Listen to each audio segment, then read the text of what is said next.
Jakarta, Joko Chandra, Brigjen Pol Prasetyo Utomo dan Anita Kolopaking akan menjalani sidang perdana kasus pemalsuan dokumen berupa surat jalan pada Selasa 13 Oktober 2020.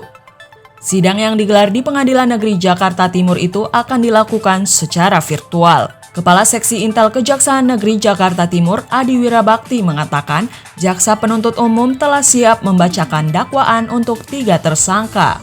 3 terdakwa tersebut nantinya akan didakwa dalam satu majelis pada sidang perdana. Meskipun ada 3 terdakwa, ketiganya tetap menjadi satu kesatuan dan saling terikat dalam perkara yang sama.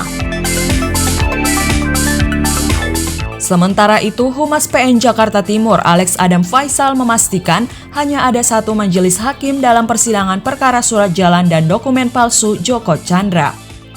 Namun melihat adanya ketiga terdakwa, menjadi kewenangan hakim untuk melakukan pemisahan persidangan kasus tersebut.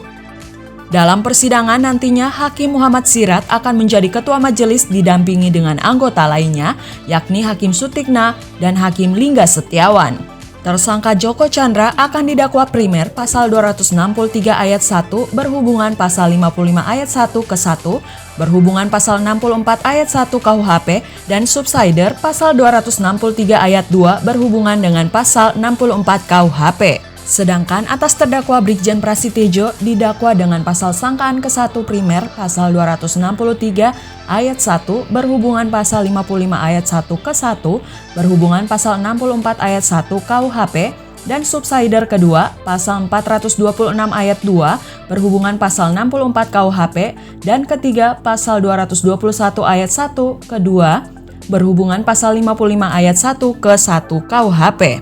Terakhir, atas terdakwa Anita Kolopaking akan didakwa dengan sangkaan primer pasal 273 ayat 1 berhubungan pasal 55 ayat 1 ke 1 berhubungan pasal 64 ayat 1 KUHP.